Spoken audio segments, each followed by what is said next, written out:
So if you're just coming in, you probably figured out that I'm not Ken. But I'm Heidi, and I'm just really grateful. Thanks to the kids for helping me out this morning.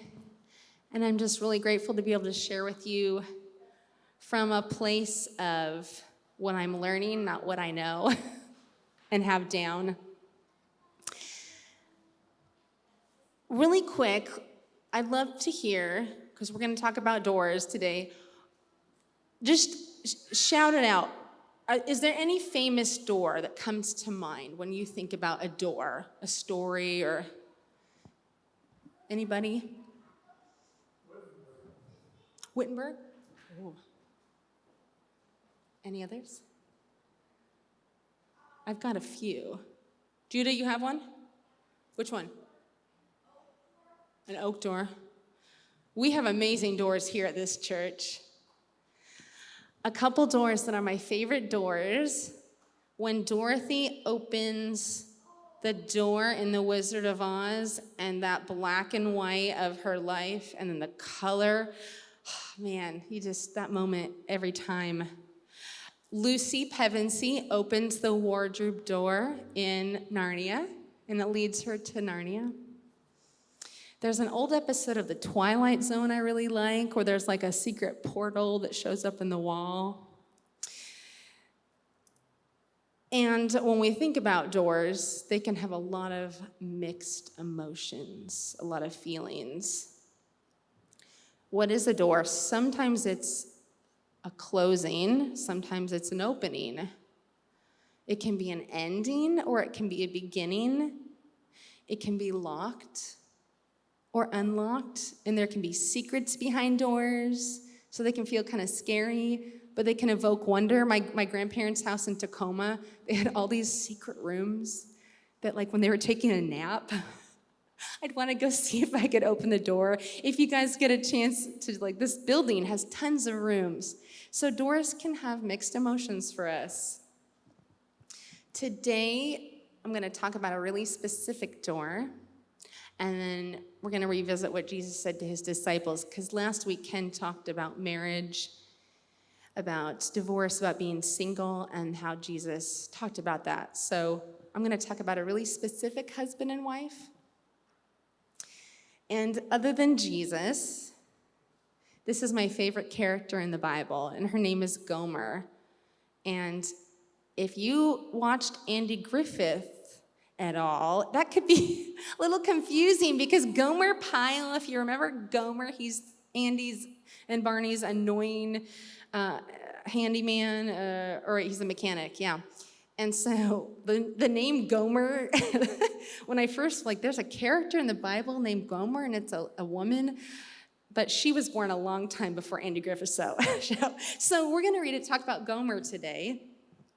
And she is the wife of Hosea. And Hosea is found in the Old Testament. It's about 14 chapters long. First, I'm just going to tell you the brief story. So we did the 3 little pigs. Now we're going to do Hosea and Gomer. And Hosea is a new prophet. And this is what one of his initial tasks is when God calls him. This is not what I learned in my marriage and family classes at college. But what God says to Hosea, he tells him to take a wife who's a woman of harlotry, a prostitute.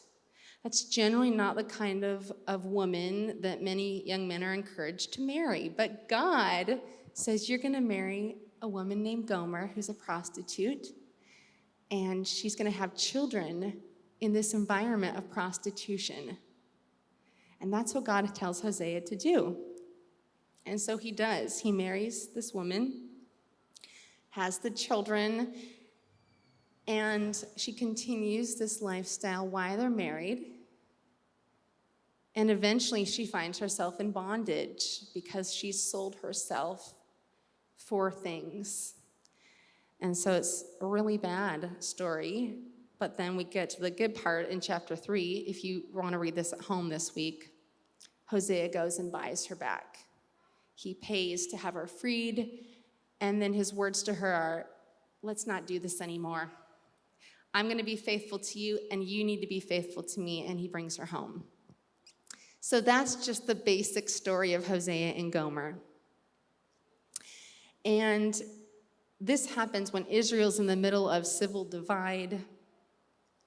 So why does God tell us this story about Hosea and Gomer? It's because Hosea and Gomer are a living parable, a living image for Israel, because Israel has not continued to worship in a way that God has shown them. They are looking to other nations for provision, for protection. And God is saying, this is what you're like. You're not being faithful to me.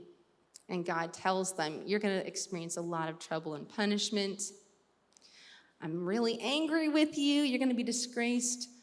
But then, this is the part with the door that we're going to get to. And this is in your bulletin. Oopsie. This is the hope. So we're going to read, after God shares his heart, we're going to read starting, I'm going to read verse 14 and 15 for you. God says, therefore, behold, I will allure her and bring her into the wilderness and speak tenderly to her. And there I will give her her vineyards and make the valley of Achor a door of hope. And there she shall answer as in the days of her youth, as at the time when she came out of the land of Egypt. That's a lot for those of us who didn't grow up at that time. And there's some places here we're going to talk about what this means. Susie got a map for us because I really wanted us to be able to see what God's talking about here. There's the valley is right there where the little red dot is. It's just outside of Jericho, which is where the walls fell down. So let's look at these couple verses here. Let's just take it really slowly. That therefore. In English, it's not the best understanding. What that word really would communicate is, in spite of all of this, even though, nevertheless, there's been all of this prostitution, both actually and spiritually, in spite of all that, I'm going to draw her. I'm going to draw you, me, into the wilderness and speak tenderly to her.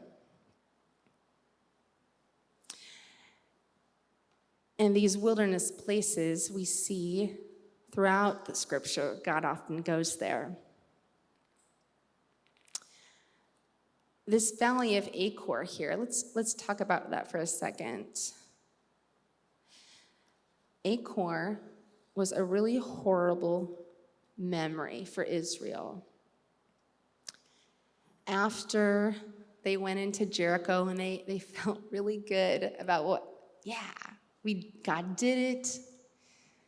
And they felt confident.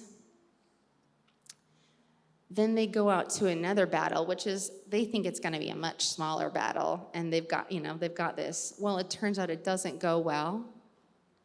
And some men die. And it says, this is in Joshua 7, I think, that the people's heart melted because they didn't understand, why did we go from this place of victory to death? And God says, you didn't listen to me. You were greedy. You took things that you shouldn't have, like Gomer. Gomer didn't trust. Someone in their community took things that God said they were not supposed to take, and that was Achan. And so Achor is named trouble. It's named after where he and his family eventually were put to death, which is really intense, really awful, awful death. And so that was called the Valley of Trouble. where greed and not following caused such destruction. This is the valley that God's using as this imagery.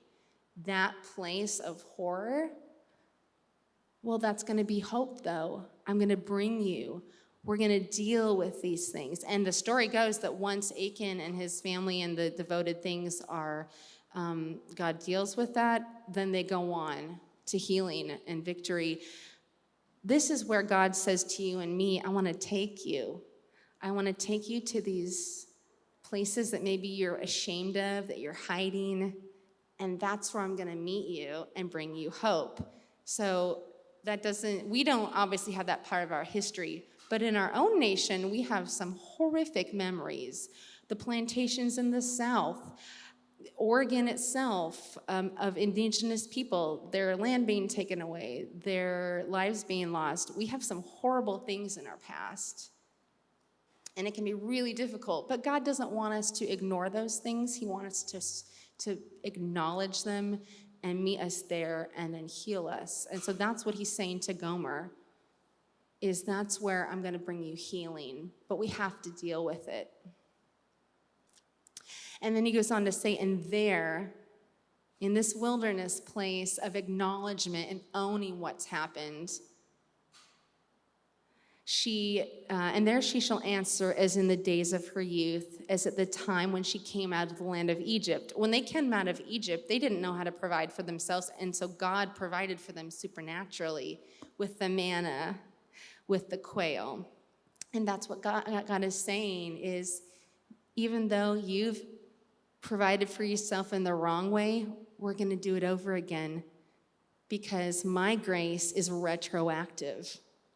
We can find healing here. A really cool thing about Gomer, too, is that her name actually means complete or whole in Hebrew.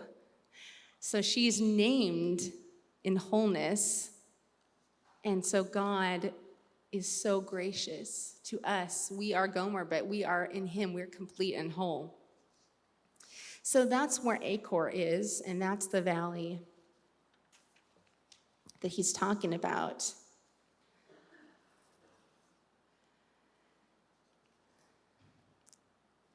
So now that we kind of see what he's saying to Israel, let's skip ahead and see what Jesus says to his disciples. We read it earlier. He says that I'm the door. Any other thing that we try to do, any other way that we try to find life and healing outside of him is hurting us. But through him, there's so much hope. Once again, I'll read it in our reading. I am the door of the sheep. All who came before me are thieves and robbers, but the sheep did not listen to them. I am the door. If anyone enters by me, he will be saved and will go in and out and find pasture. So this is the really good news. I've been reading this story for years and years, and I'm always learning more about it. And so I knew this week, okay, if I'm going to talk about this, I have to deal with stuff, right? So it's kind of risky when you say, okay, God, how do you want this to apply to my life this week? Because you're opening yourself up generally for some spiritual heart surgery. And God did not disappoint me. He did that for me this week, but it was really painful. So I'll just share with you what the Lord and I worked on this week. Shame is a huge chronic sin I deal with, chronic thing, and God is so good. But I grew up in an environment where it might not have been said about God, but the idea was there's never enough. There's never enough. Maybe there's just enough to scrape by, but there's not abundance. And so at my age, at 40, I'm still tempted to believe that God holds out. I might not say that to you in my head, but in my actions and my heart, I can believe that, well, God, you don't give abundantly. That's not true. If you've been trying to buy a house in Portland, like we have for a long time, it's still not happening. Because if you haven't checked, it's expensive to buy a house here. So then I'll start to feel shame and failure and, oh man, why can't we figure this out? Why can't we? And then the temptation is, God, you're holding out. So this is something that I worked through. So I told the Lord, okay, I am believing that you withhold from me. How would you like to change my perspective? So I sat for a while. There may or may not have been tears involved. And I really asked the Lord, what do you want me to know? And the impression I got from him was, I am, that he is present. That why at times do we have pain? Well, it's because when we have pain, that's when he shows us what he's like, what his son is like.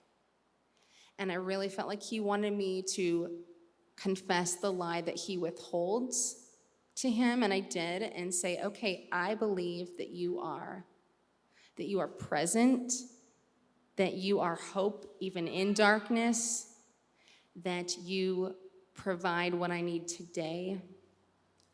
And so that's just this week, what I was able to work through with him, and I'm sure that it'll be another opportunity this week. But that's just what it can look like when you take the time and invite him to remove those Gomer places in you and make you whole. What does this look like for us, Grace Church, in Portland in 2022?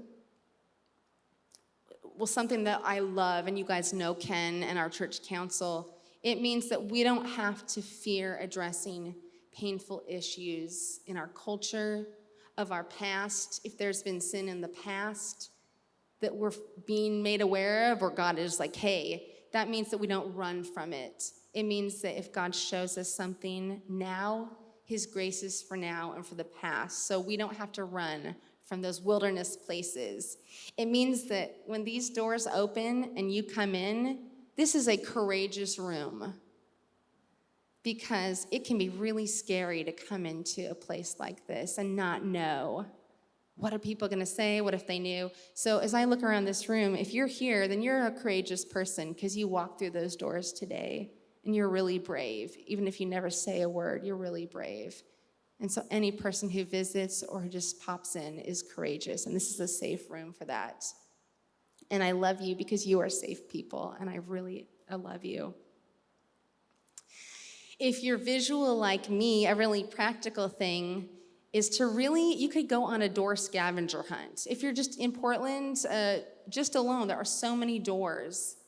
And so if we can start viewing doors and really pause and look at them every time we see one, especially a really beautiful one, that can be a really amazing reminder. I've been working on this painting down here of this is my door in the wilderness, because I need to remember that even when I'm experiencing pain, there's hope here. It may take a while to find where it's at, but Jesus always wants to give hope. Something really practical you could do is God speaks with a tender voice to Gomer. Sean and we were talking about Mr. Rogers earlier. Sometimes we just need to hear a gentle voice that reminds us what God is like. So sometimes I put on episodes of Mr. Rogers. I put on Bob Ross. Find a voice, maybe, whether it's a friend. It's okay to say, I need a gentle voice right now to remind me what God is like. So find something, whether it's music. If you're feeling that shame and that distress, sometimes first hearing a voice or a gentle sound will really make you able to then hear from God. As you're getting ready, Terry's going to lead us in communion in a few minutes, but this week or even now, some questions you could ask Jesus. Like I brought him up earlier, am I feeling locked out anywhere? Am I feeling the need to shut people out? Show me those things. There's a promise about the valley of Achor as well in Isaiah 65. So I want to read this as a blessing over you. I will bring forth offspring from Jacob and from Judah, possessors of my mountains. My chosen shall possess it, and my servants shall dwell there. Sharon shall become a pasture for flocks, and the valley of Achor a place for herds to lie down, for my people who have sought me. So we have great hope together that wherever we've come from, whatever we've done, whatever dry, yucky place we're in, that we come together through the door of Jesus and we find hope in these really dry places. We're going to, in a minute or two, we're going to sing Amazing Grace. And I'm sure you know it, and you probably know the story. But if you don't, I just want to remind us that the words, they were written by John Newton back during slavery in England, and he was an advocate, but he, by the grace of God, became an abolitionist, and he wrote these words acknowledging the depth of what he had done, but then looking to Jesus. And he started to lose his memory near the end of his life.